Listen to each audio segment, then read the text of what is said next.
We got a little project here we're going to revisit. You guys watched my last video. You've seen these knobs I made up for my bandsaw. There's a little print of it. Just something I keep for my records so that if I want to revise it later on down the road for another project, I can do that, and I got all my dimensions, and that's the scenario we're in right now. This is the knob, that we made. And basically what we're going to do is we're going to shorten this up a little bit right here. We're going to narrow this up on the bottom. And where all the changes are going to come in are going to be on the bottom. We're going to make this to accommodate an engine hoist so that there's no issues opening and closing the relief valve. This is for a very good friend of mine. He did a little damage to his car because he didn't have the correct handle to open and close the valve. And we can't have that, so we gotta revisit this here, do a little modifying to this, and like I say, most of the changes are going to be here, and we'll try and concentrate on that in the video. I'll show you some still photos of what we're trying to make this accommodate the valve, and I'll show you some still photos of a little bit of the damage that happened to his car. But we're going to make sure that don't happen again, and we'll get him all fixed up.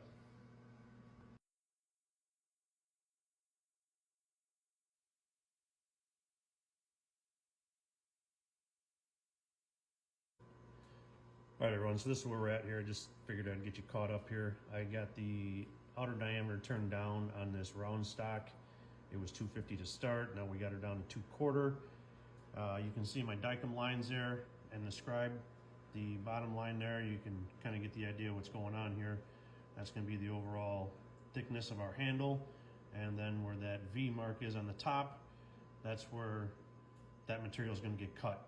So at that top line, that's going to be the overall length of our handle, and everything below that will get turned down to a little smaller than that diameter on the left on that handle.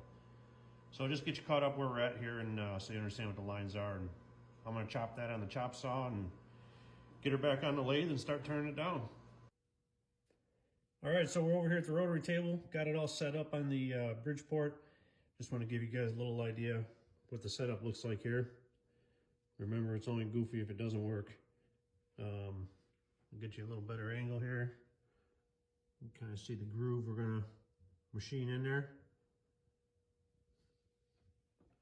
So I'll get you guys set up on the tripod here and we'll see what we can do.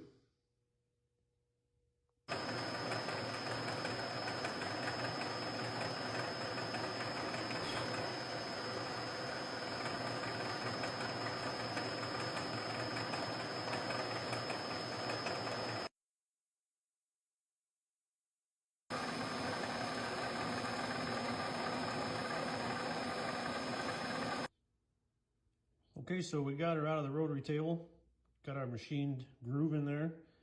Didn't come out too bad. Tried to bevel the inside edge there, if you can see it, center and the outside edge. We're done on the rotary table for the part we need to do up there. So I can get this in the lathe, get it turned down now, and the rest of the stuff will be done in the vise. All right, guys, we're over here at the South Bend lathe. Got this piece chucked up in here. And I wanted to share something with you guys. It was a little fumble up on my part that I didn't realize was going on. That center hole right here, this is what we centered everything off of on the rotary table before we machined this groove in here. And apparently there's a little issue with one of the jaws in my drill chuck, which is what I was holding the alignment pin for this. When I chucked this up in here, there was 30 thou. It was out of concentricity. So when I was spinning this thing in the lathe, it didn't look right. This inside groove wasn't concentric with the outside. It's straightened out now. It runs true now. I took the boring bar, came in here, and just went over, trimmed it up, and unfortunately, by doing that, we lost some wall thickness right here, which is where we needed to machine them grooves in for the hand grips all the way around. It's not a big deal. Just gonna go ahead, I'm gonna knurl this on the outside now, and we'll just chamfer the edges, make it look real nice. Again, this is just a little knob for a hand valve. But yeah, this little learning curve on this project here. I was pretty irritated when I chucked it up in there and seen what was going on. Couldn't quite figure out why, but narrowed down the problem, and well, we rectified it. So that's the main thing.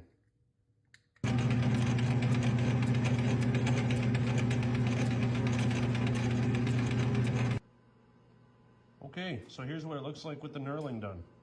Actually, it worked out pretty good, to be honest. After doing this and getting a feel of it now with the knurling on there, I think that might be a better idea with the for its purpose. You know, you might have oily hands or something. This might work out just right. So it was a good option to, you know, the situation we were dealing with the finger grips. Ran out of material, but this will work out all right. So we got a little more things to do, and we'll get her knocked out, but not too bad. All right, guys, so we're over at the Bridgeport now. I got this thing set up in here. Got some brass shim stock in there to protect the knurling. I wish I would have waited to do that, but here nor there. That's where we're at now. I got this little bit set up in there to cut the T-handle. The center hole I drilled already. That's already machined out. That little T on that valve is 0.390 deep on the stud, so that's the depth we're going to go to. I got everything zeroed out here for that. Got my X and Y zeroed out. We're on center. So yeah, we'll take it down. I'm going to take it down to 400. Give me a little extra room for little room anyway, and we'll see how it fits.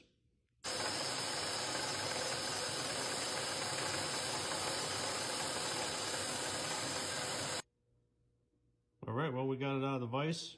That's what it looks like all milled out. Come out really, really nice. I just went and test fitted it. It slid right on. I'm going to show you guys a video of it on there too. It's outside right now, so I just wanted to give you an idea of what it looks like now. But it fits perfect.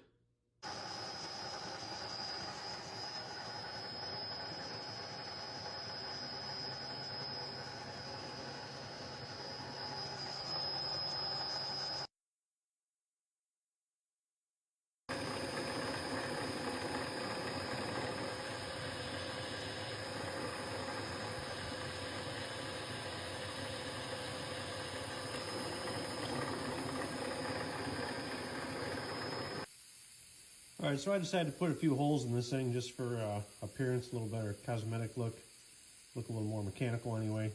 Got them all drilled out, and I'm going to go ahead and put a little countersink on them, make them look a little nicer, and we'll show you the finished product.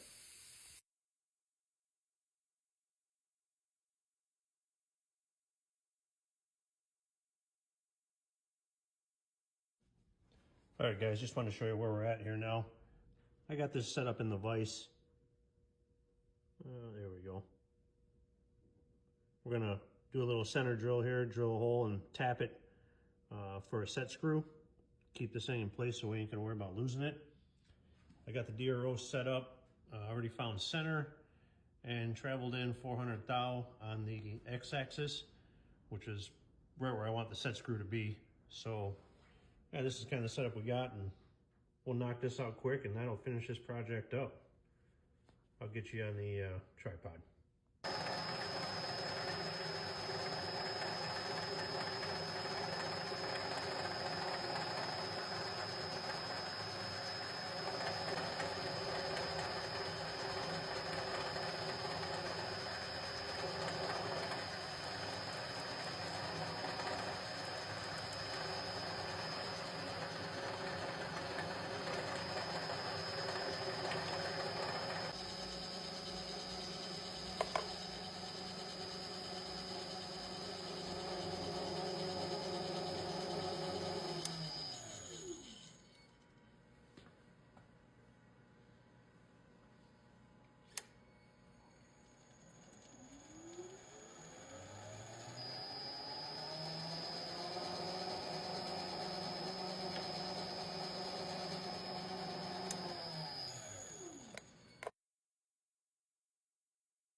All right, so I threw the set screw in there. You guys seen the still photos, just drilled and tapped, pretty basic stuff.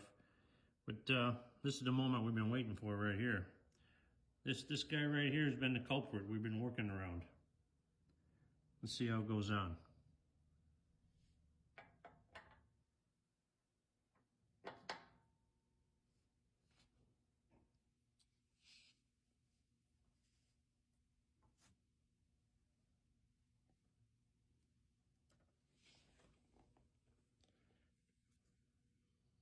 I don't know, it beats the heck out of that thing, I know that.